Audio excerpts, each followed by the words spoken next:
ஆண்டவராகிய இயேசு கிறிஸ்துவின் நாமத்தினாலே உங்களுக்கு மீண்டுமாக என்னுடைய அன்பின் வாழ்த்துக்களை தெரிவித்துக் கொள்கிறேன். ஆண்டவருடைய பரிசுத்தமான நாமம் மையப்படுவதாக. இன்றைக்கும் கூட ஒரு செய்தியை நாம் பார்க்கலாம். ஸோ என்ன அப்படிங்கும்போது, என்ன செய்தி அப்படிங்கும்போது, பரிசுத்தம் அப்படிங்கிற தலைப்பில் தான் நம்ம இன்னைக்கு அதை தான் நம்ம தியானிக்க போகிறோம். பரிசுத்தம் என்பது என்ன என்று பார்த்தீங்க அப்படின்னா, பரிசுத்தம் என்பது தேவனுடைய குணாதிசயம். அது மனிதர்களுடைய குணாதிசயம் அல்ல, அது தேவனுடைய குணாதிசயம் என்று வேதத்தில் நம்ம பார்க்கிறோம். எடுத்துக்கொள்ளுங்கள், ஏசாயா 6ஆம் அதிகாரம் 3ஆம் வசனம். ஏசாயா 6:3 நீங்கள் பார்த்தீங்கன்னா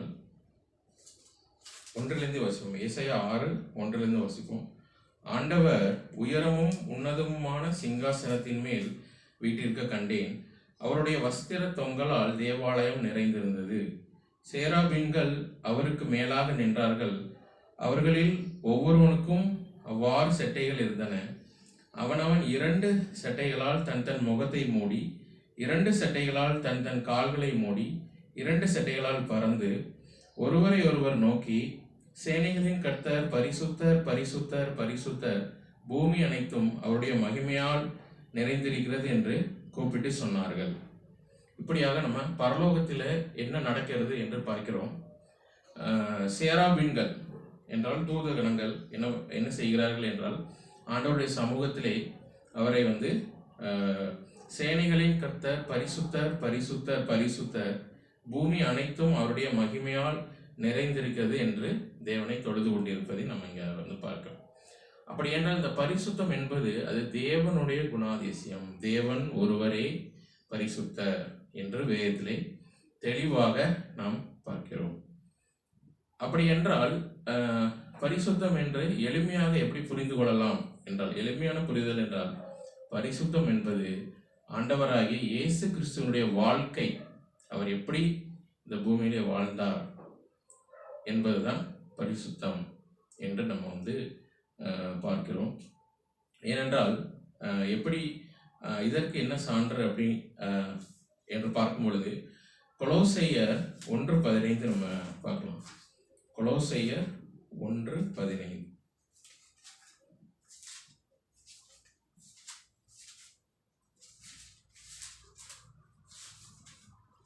கொலோசையர் 1:15 இப்படியாக நம்ம பார்க்கிறோம். அவர் அதரிசனமான தேவனுடைய தற்சுரூபமும் சர்வ சிருஷ்டிக்கும் முந்தின பேருமானவர் என்று நம்ம பார்க்கிறோம். அவர் அதரிசனமான தேவனுடைய தற்சுரூபமும் சர்வ சிருஷ்டிக்கும் முந்தின பேருமானவர். ஆண்டவராக இயேசு கிறிஸ்து யார் என்றால், தேவனுடைய தற்சுரூபம் என்று பார்க்கிறோம். ஆதியிலே வார்த்தை இருந்தது, அந்த வார்த்தை தேவனிடத்தில் இருந்தது, அந்த வார்த்தை தேவனாய் இருந்தது, அந்த வார்த்தை மாம்சமாகி கிருபையும் சத்தியமும் நிறைந்தவராய் நமக்குள்ளே வாசம் பண்ணினார் என்று நம்ம யோவான் இப்படியாக வசனத்திலே நம்ம பார்க்கிறோம். அப்போ பிதாவினுடைய பரிசுத்தம் என்ன, தேவனுடைய பரிசுத்தம் என்ன என்பதை நம்ம உணர்ந்து கொள்ள வேண்டும் என்றால், ஆண்டவராக இயேசு கிறிஸ்துவனுடைய அவருடைய வாழ்க்கையை நம்ம பார்க்க வேண்டும். அதுதான் பரிசுத்தம் என்று. அப்போ நம்ம மனிதர்களாகிய நம்ம எப்படி பரிசுத்தமாக வாழ்வது என்றால், நாம் இயேசு கிறிஸ்துவை போல வாழ்கிறோமா, அவரை ஏற்றுக்கொண்டிருக்கிறோம். ஆனால் ஆண்டவராகிய இயேசு கிறிஸ்து எப்படி வாழ்ந்தாரோ அதே தியாக உணர்வோடு, அதே அன்போடு, அதே தேவ வைராக்கியத்தோடு நம்ம இந்த பூமியிலே வாழ்கிறோமா, சாட்சியாக வாழ்கிறோமா என்பதை பற்றி தான் நம்ம இங்கே பார்ப்போம். அப்படி பார்க்கும் பொழுது, முதலாவது மனிதன் ஏன் எப்படி பாவியானான் என்று நம்ம பார்க்கிறோம். இந்த செய்தி எல்லாருக்குமே தெரிந்தது தான். அதிலே தேவன் வானத்தையும் பூமியை படைத்தார். அப்போ பிறகு எல்லா சிருஷ்டிப்புகளெல்லாம் படைத்த பின்பு கடைசியாக மனிதனை ஆண்டவர் படைக்கிறார் இல்லையா. மனிதனை படைத்து அப்புறம் மனுஷியை படைத்து ஆதாம் ஏவாள் என்று பெயரிடப்படுகிறார்கள். பின்பு அவர்கள் அந்த ஏதேன் தோட்டத்திலே ஆண்டவரோடு கூட உறவாடி கொண்டு தான் இருக்கிறார்கள். எல்லாம் நன்றாய் போய் கொண்டிருக்கிறது. இருந்த போதிலும் ஆண்டவர் ஒரு கட்டளை பிறப்பிக்கிறார். என்ன? நீங்கள் அந்த நன்மை தீமை அறியத்தக்க கனியின் மரத்தின் கனியை நீங்கள் புசிக்கிற நாளிலே புசிக்கக்கூடாது. அப்படி புசித்தால் நீங்கள் சாகவே சாவீர்கள் என்கின்றதான கட்டளையை தேவன் அவர்களுக்கு சொல்கிறார். அதையும் மீறி அவர்கள் பாவத்தில் விழுந்து விடுகிறார்கள். இப்படிதான் பாவம் கீழ்ப்படியாமையினாலே ஆதாம் ஏவாள் அவங்களுடைய கீழ்ப்படியாமையினாலே பாவம் பூமியிலே பிரவேசித்தது என்று நம்ம பார்க்கிறோம். அந்த ஆதாமின் வழியாக வந்த இந்த மனிதர்களாகிய அனைவருமே நாம் அனைவருமே அந்த பாவ சுபாவத்தில் தான் நம்ம திளைத்து கொண்டிருக்கிறோம். அந்த பாவ சுபாவம் நம்ம இடத்துல எல்லார் இடத்துலையும் இருக்கிறது. அதனால தான் நமக்கு நன்மை செய்யத்தான் ஒருவர் சொல்லிக் கொடுக்கணுமே தவிர தீமை செய்வதற்கு யாரும் சொல்லிக் கொடுக்க தேவையில்லை. அது இயல்பாகவே நம்மளுடைய மனித அந்த சுபாவத்திலே இருப்பதை நாம் எல்லாருமே யாருமே இதை மறுக்கவே முடியாது. உங்களுக்கே தெரியும். அப்படி என்றால் இந்த பாவம் என்ற ஆதாம் ஏவாள் கீழ்ப்படியாமை அது செய்தார்கள். ஆனால் இன்றைக்கு நீங்கள் உலகத்திலே நீங்கள் எடுத்துக்கொண்டீர்களானால் பாவம் எந்த கொடுமையான அளவுக்கு பாவம் அரங்கேறுகிறது என்பதை நம்ம கண்கூடாக பார்க்கிறோம். அதை நீங்கள் தினம் செய்தித்தாள்களிலே வாசிக்கலாம். எப்படிப்பட்டதான கொடூரமான பாவ செயல்கள் எல்லாம் மனிதர்கள் செய்கிறார்கள் என்று தின நியூஸ், அதாவது செய்தித்தாள்களில் தினமும் வருகிற செய்தித்தாள்களில் நம்ம பார்க்க முடிகிறது. இப்படியாக அந்த பாவம் பார்த்தீர்களானால் தன் சுய சரீரத்துக்கு விரோதமான பாவம் என்று இருக்கிறது. தென் மற்றபடி பிறருக்கு எதிராக நாம் செய்யும் பாவம், இப்படியாக 2 வகைப்படுகிறது அப்படின்னு நம்ம பார்க்குறோம். தன் சுய சரீரத்துக்கு விரோதமான பாவம் என்றால் என்ன? விபச்சாரம், அசுத்தம், சரீரத்தை நம்மளுடைய சரீரத்தை நாமே காயப்படுத்திக் கொள்ளுதல், இந்த மாதிரியான நம்மளுடைய உடம்பு சார்ந்த உடம்பை பாழ்படுத்துகிற பாவங்கள் எல்லாமே தன் சுய சரீரத்துக்கு விரோதமான பாவம். வேதம் சொல்கிறது நம்முடைய சரீரம், கிறிஸ்தவர்கள் அனைவருமே இதை அறிந்திருப்பீர்கள், நம்மளுடைய சரீரம் தேவன் தங்கும் ஆலயமாக இருக்கிறது. அந்த ஆலயத்தை நாம் எவ்வளவு பரிசுத்தமாக காத்துக்கொள்ள வேண்டும், எவ்வளவு சுத்தமாக வைத்துக்கொள்ள வேண்டும் என்று உங்களுக்கு தெரியும். ஆனால் அப்படி இருக்கும் பொழுது தன் சுய சரீரத்துக்கு விரோதமான பாவமான இந்த விபச்சாரம், அசுத்தம், நம்மளுடைய சரீரத்தை குத்திக்கொள்வது, கீறிக்கொள்வது, இப்படிப்பட்டதான விஷயங்கள் எல்லாமே தன் சுய சரீரத்துக்கு விரோதமான பாவமாக அமைகிறது. மற்றபடி இரண்டாவது வகையான பாவ செயல்களை பார்ப்போமானால் பிறருக்கு எதிராக நாம் செய்வோம். பிற மக்கள் இருக்காங்க இல்லையா, நம்மளுடைய நண்பர்களாக இருக்கலாம், நம்மளுடைய உடன் வேலை செய்கிறவர்கள் இருக்கலாம், நம்மளுடைய அருகாமையில் வசிப்பவர்களாக இருக்கலாம், இல்லை நம்மளுடைய சுய லாபத்திற்காக நீங்கள் பிற மனிதர்களை உபயோகப்படுத்தி அவர்களை காயப்படுத்தி அவர்கள் மனது புண்படியாக பேசி அவர்களுக்கு பின்னாடி திட்டம் தீட்டி அவர்களை எதிலாவது மாட்டிவிட்டு அவர்களுடைய விஷயங்களை ஏதாவது நீங்கள் அபகரிக்க முயன்று அவர்களுடைய எப்படியாக ஏதோ ஒரு சூழ்ச்சி செய்து அவர்களை ஏதோ ஒன்று நம்ம பண்ணுறோம் அப்படின்னா அதுதான் என்னென்னா பிறருக்கு எதிராக நாம் செய்யும் பாவம். அது எதெல்லாம் பாவத்துக்கு நம்ம படுற கோபம், மூர்க்கம், பிறரை கடுஞ்சொற்களால் திட்டுவது, பிறரை ஏளனமாக பார்ப்பது கூட, என்னிடம் இவ்வளவு பணம் இருக்கிறது, அவனிடத்தில் என்ன இருக்கிறது என்று நீங்கள் பார்த்த இந்த நினைத்த மாத்திரத்திலே உங்கள் பாவத்தினால் நீங்கள் நிறைந்தவர்களாக ஆகிவிடுறீங்க. மற்றும் நம்மளை நாமே தன்னைத்தானே பெருமையாக எண்ணிக்கொள்வது, பிறரை அவமானப்படுத்துவது, பிறரை பற்றி தூஷணமான வார்த்தைகளை மற்றவர்களிடத்திலே புறம் பேசுவது, இப்படிப்பட்ட பாவம் பிறருக்கு எதிரான பாவம். இன்றைக்கு இந்த உலகமே இதால் தான் நிறைந்திருக்கிறது என்று நம்ம பார்க்கிறோம். இப்படியாக பாவம், ஆதாம் செய்த பாவம் இப்படியாக மனித அடுத்தடுத்த சந்ததியிலே பழுகி பெருகி இன்றைக்கு எங்கே திரும்பினாலும் பாவம் தான் நிறைந்திருக்குது என்கின்ற நிலைமையிலே தான் இந்த உலகத்திலே நம்ம வாழ்ந்து கொண்டிருக்கிறோம். யூதர்களுக்கு தேவன் பழைய உடன்படிக்கை ஒன்றை கொடுத்தார்.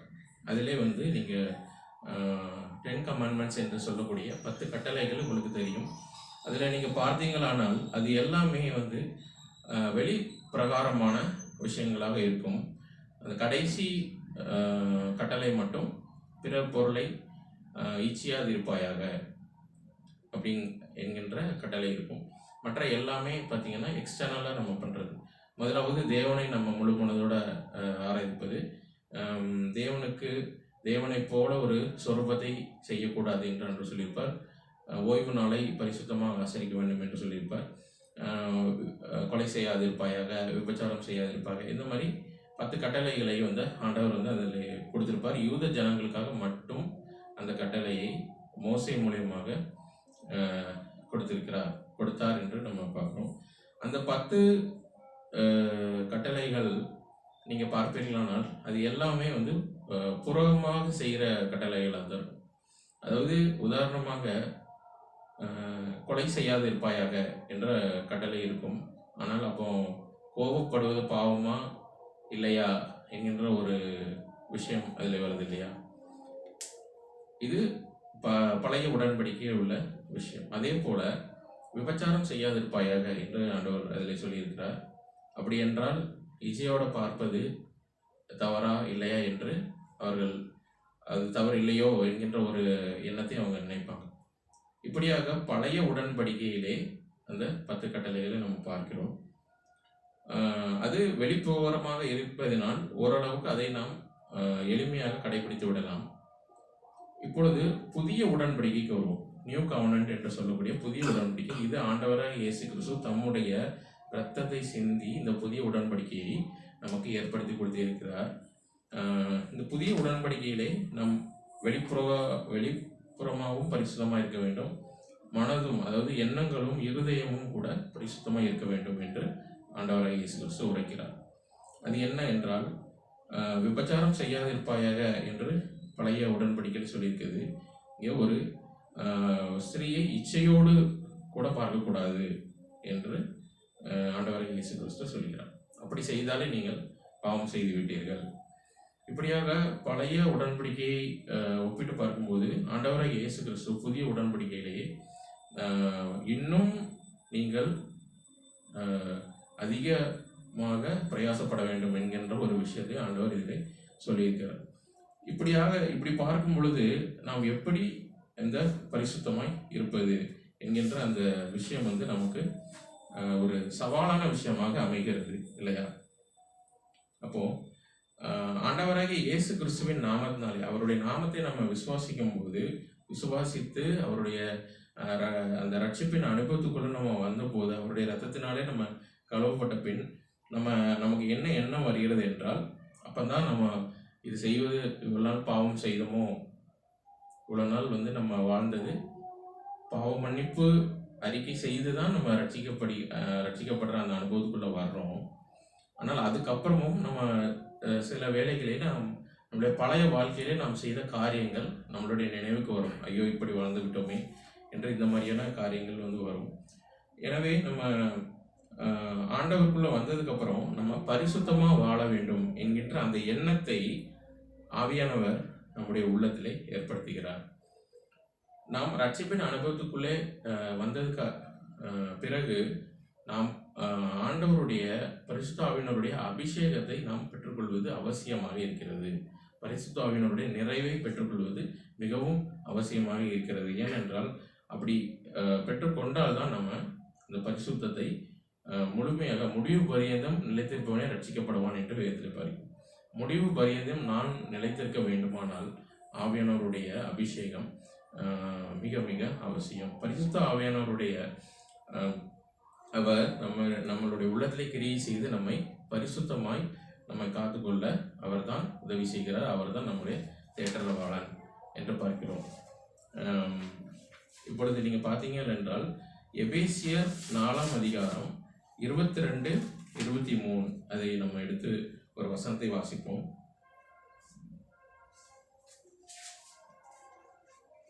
எபேசியர் 4ஆம் அதிகாரம் 22-24. அந்தபடி முந்தின நடக்கைக்குரிய மோசம் போக்கும் இச்சைகளாலே கெட்டுப்போகிற பழைய மனுஷனை நீங்கள் களைந்து போட்டு உங்கள் உள்ளத்திலே புதிதான ஆவி உள்ளவர்களாகி மெய்யான நீதியிலும் பரிசுத்தத்திலும் தேவனுடைய சாயலாக சிருஷ்டிக்கப்பட்ட புதிய மனுஷனை தரித்து கொள்ளுங்கள் என்று இங்கே பவுல் வந்து சொல்லுகிறார். அப்போ நம்மளுடைய ஆண்டவரை அறிந்து கொள்வதற்கு முன்பாக அவனவன் தன் இஷ்டத்திலே நம் மனம் போன போக்கிலே போய்கொண்டிருந்தோம். ஆண்டவருக்குள் வந்ததுக்கு பிறகு நம்ம என்ன பண்றோம்? பழைய மனுஷனை கலைந்து புதிய மனுஷனை தரித்துக் கொள்கிறோம். இந்த புதிய மனுஷன் எப்படிப்பட்டவன் என்றால், அவன் மெய்யான நீதியிலும் பரிசுத்தத்திலும் தேவனுடைய சாயலாக சிருஷ்டிக்கப்பட்ட புதிய மனுஷனை தரித்துக் கொள்ளுங்கள் என்று பார்க்கிறோம். இதுதான் புதிய. அப்படி என்றால் அவனுடைய சாயல் எப்படி இருக்கிறது என்றால், ஆண்டவராகிய இயேசு கிறிஸ்து இந்த உலகத்தில் எப்படி வாழ்ந்தாரோ அந்த சாயல் தான் நம்மளுடைய வாழ்க்கையிலே வெளிப்பட வேண்டும் என்று இங்கே அப்போஸ்தலனாகிய பவுல் உரைப்பதை நம்ம பார்க்கிறோம். அப்படியாக பழைய மனுஷனை இவ்வளவு நாள் நான் இது செய்து கொண்டிருந்தேன், ஆண்டவரை ஏற்றுக்கொண்டேன், பாவமன்னிப்பு அடைந்து விட்டேன், இப்பொழுதும் அந்த பழைய பாவத்தினுடைய அந்த டெம்டேஷன் சொல்கிறோம் இல்லையா, சோதனைக்கு உட்படுதல், அது என்னை நெருக்குகிறது என்று நீங்கள் கேட்கலாம். அது இயல்பு தான். அப்போது நம்ம என்ன பண்ணுறோன்னா, ஒரே நாளில் நாம் முற்றிலும் பரிசுத்தவான்களாக ஆகிவிட முடியாது. நாம் அது உங்களுக்கு அது என்ன எப்படி நாம் சொல்ல வேண்டும் என்றால், அது ஒரு ப்ராசஸ். ஒரே நாளில் அதை அட்டைன் பண்ண முடியும் அப்படின்னு நம்ம சொல்லிட முடியாது. அது ஒரு process, it's a continuous process, தொடர்ந்தேர்ச்சியாக நடக்கக்கூடிய ஒரு நிகழ்வு அப்படி என்று நம்ம பார்க்கிறோம். ஏன் ஒரே நாளிலே நம்ம அந்த நிலையை அடைய முடியவில்லை என்றால், அதற்கு காரணம் ஒன்று இருக்கிறது. என்ன காரணம் என்றால், ஒருவேளை இப்படியாக ரட்சிக்கப்பட்ட ஒரு மாதத்திலேயே அந்த நபர் பழைய காரியங்கள்லாம் விட்டு முற்றிலும் நான் பரிசுத்தவனாகிவிட்டேன், முற்றிலும் நான் தேறினவன் ஆகிவிட்டேன் என்று ஒருவேளை அந்த நிலையை அவர் அடைந்தால், அவருக்கு என்ன இயல்பாக என்ன வருவதற்கு வாய்ப்பு உண்டு என்றால் பெருமை. அதுதான் பெருமை தான்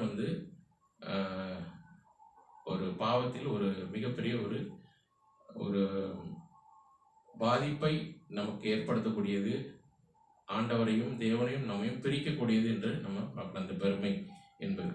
ஏனென்றால் பெருமை உள்ளவர்களுக்கு தேவன் எதிர்த்து நிற்கிறார், பெருமை உள்ளவர்களுக்கு தேவன் எதிர்த்து நிற்கிறார் என்று நம்ம பார்க்கிறோம்.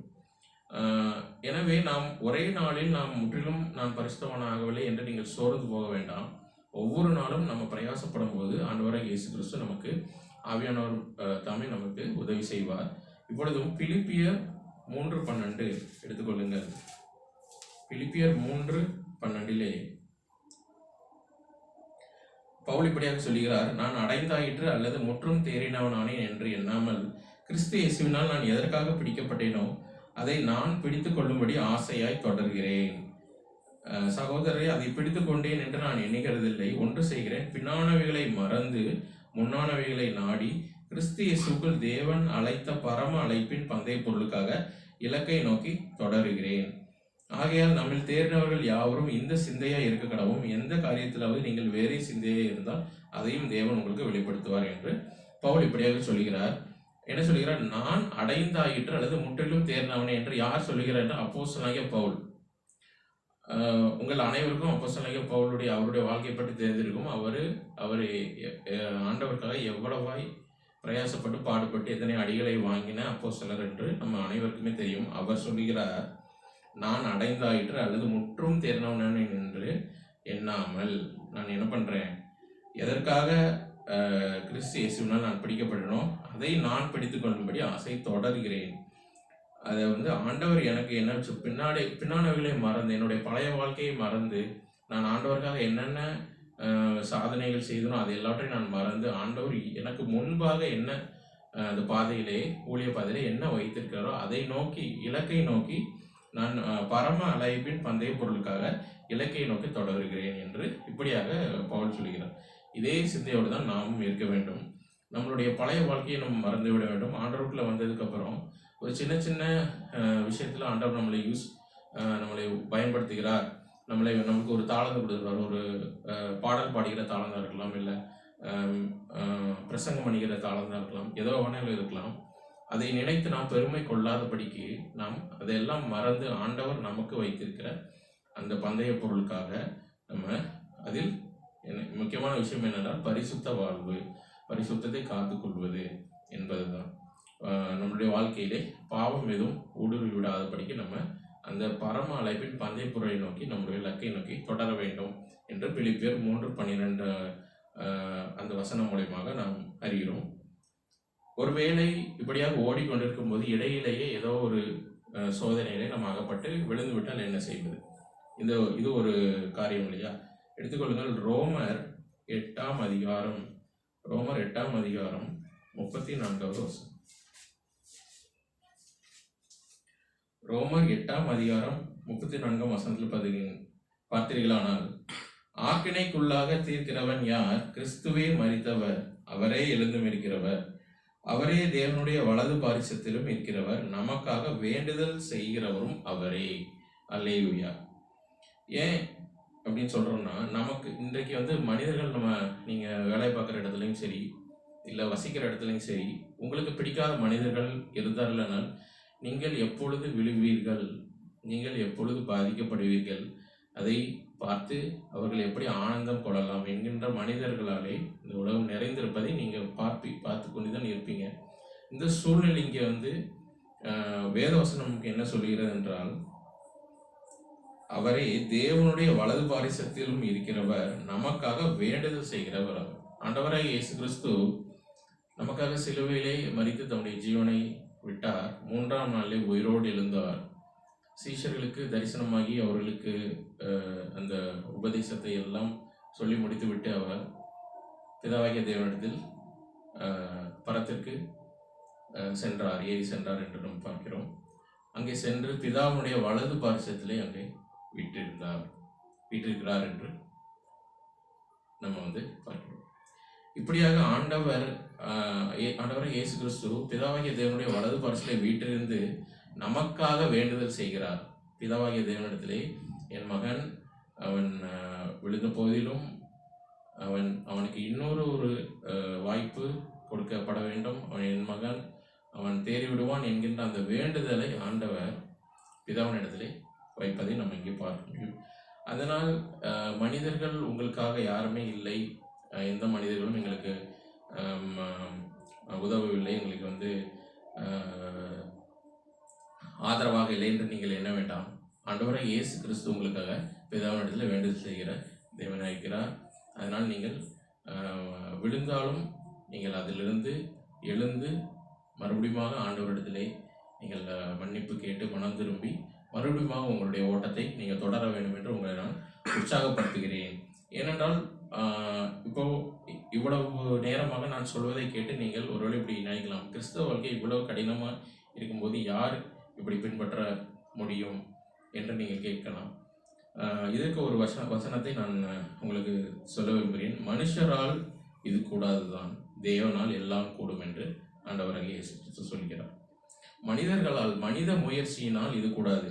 நம்முடைய வாழ்வு பரிசுத்தமாக இருக்க வேண்டும் என்றால் நம்மளுடைய சுய முயற்சியினாலோ, நம்மளுடைய சுய பலத்தினாலோ, நம்ம சுய சக்தியினாலோ நம்ம என்ன செய்ய முடியாது என்றால் நம்ம பரிசுத்தமாய் வாழ முடியாது. ஆவியானவர் தான், ஆண்டவராகிய இயேசு கிறிஸ்து தான் நம்மை பரிசுத்த பாதையிலே பரிசுத்த வாழ்வை நமக்கு தர முடியும். அதனால்தான் மனுஷரால் இது கூடாது தான்.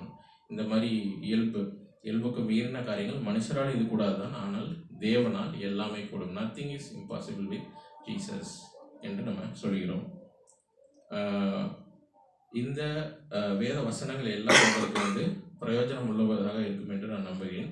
கடைசியாக ஒரே ஒரு வசனத்தை மட்டும் நம்ம பார்க்கலாம். எபிரேயர் 10:26. எபிரேயர் 10ஆம் அதிகாரம் 26ஆம் வசனத்திலே நீங்கள் எழுத்தீர்களானால், சத்தியத்தை அறியும் அறிவை அடைந்த பின்பு நாம் மனப்பூர்வமாய் பாவம் செய்கிறவர்களாய் இருந்தால் பாவங்களின் நிமித்தம் செலுத்தத்தக்க வேறொரு பலி இனி இராமல் நியாய தீர்ப்பு வரும் என்று பயத்தோடு எதிர்பார்க்குதலும் விரோதிகளை பட்சிக்கும் கோபாக்கினையுமே இருக்கும் என்று நம்ம இங்கே பார்க்கிறோம். அதாவது சத்தியத்தை அறியும் அறிவை நம்ம அடைகிறோம், அடைந்த பின்பு நம்ம மனப்பூர்வமாக நம்ம சோதிக்கப்பட்டு அந்த ப்ரெஷரில் நீங்கள் விழுந்துடுறீங்க அப்படின்னா அது ஒரு இது இருக்குது. நம்ம மன்னிப்பு கேட்டு ஆண்டவர்கிட்ட வரோம். ஆனால் இதில் எங்கே அப்படின்னா மனப்பூர்வமாய் நம்ம வில்லிங்னஸோட, ஓகே என்ன எப்படினாலும் ஆண்டவர் மன்னிக்க தான் செய்வார், அதனால் திரும்ப திரும்ப அதே பாவத்தை நம்ம மனப்பூர்வமாக எப்படி முன்னாடி இருந்தோமோ அதே பாவத்தில் திருப்பி திருப்பி நம்ம உழண்டு கொண்டு இருந்தோம் அப்படின்னா நமக்கு என்ன அப்படின்னா நம்ம நம்ம மனப்பூர்வமாக பாவம் செய்வர்களாக இருந்தால் பாவங்கள் நித்தம் செலுத்தக்க வேறொரு பலியை நேராமல் நியாயத்தீர்ப்பை கொடுத்த பயம்தான் நமக்கு இருக்கும் அப்படின்னு என்று சொல்லப்படுகிறது. இருந்த போதிலும் நீங்கள் ஆண்டவர் கிருபை உள்ள தேவன், இந்த செய்தியை கேட்டுக்கொண்டிருக்கிற கிறிஸ்தவ மக்களே, உங்களுக்கு ஆண்டவர் நம்மளுடைய வாழ்க்கையிலே திரும்ப திரும்ப அநேக வாய்ப்புகளை நமக்கு கொடுக்கிறார். அவருக்காக வாழ்வதற்காக அநேக வாய்ப்புகள் நமக்கு கொடுக்கப்படுகிறது. எனவே அவருடைய கிருபை நம்ம அல்ல தட்டாமல், அவருடைய கிருபையுடைய உன்னத மகத்துவத்தை உணர்ந்தவர்களாய் நாம் அவருக்காக நம்மளுடைய ஜீவனத்தை நடத்துவோம். ஆண்டவராக இயேசு கிறிஸ்துவை நம்ம தரித்துக் கொள்வோம். அவரை போல ஒரு பரிசுத்தமான வாழ்வை நம்ம வாழ்வோம். பிதாவாகிய தேவன் கிறிஸ்துவை நாம் தரித்துக் கொள்ளும் போது, அவர் நம்மை பார்க்கும்போது கிறிஸ்துவுக்குள்ளாக நம்மை பார்க்கும் பொழுது நம்மளுடைய பாவங்கள் எல்லாம் ஆண்டவராகிய இயேசு கிறிஸ்துவனுடைய ரத்தத்தினாலே கழுவப்பட்டிருக்கபடியால் நம்மை பரிசுத்தவான்களைப் போல தான் தேவன் நம்மை பார்க்கிறார். அதனால தான் கிறிஸ்துவுக்குள்ளாக நம்ம இருக்கிறோம். கிறிஸ்துவை தரித்துக் கொள்ள வேண்டும். பழைய மனுஷனை கலைந்து புதிய மனுஷனை நம்ம தரித்துக் கொள்ள வேண்டும் என்று வேதத்தில் நம்ம பார்க்கிறோம். இந்த தெய்வ செய்தி உங்களுக்கு ஆசீர்வாதமாக இருந்திருக்கும் என்று நான் ஆண்டவராகிய இயேசு கிறிஸ்துவின் நாமத்தினாலே விசுவாசிக்கிறேன். தேவன் தாமே உங்கள் அனைவரும் ஆசீர்வதிப்பாக. ஆண்டவராகிய இயேசு கிறிஸ்துவனுடைய கிருபை உங்கள் அனைவரோடும் கூட இருப்பதாக. ஆமென்.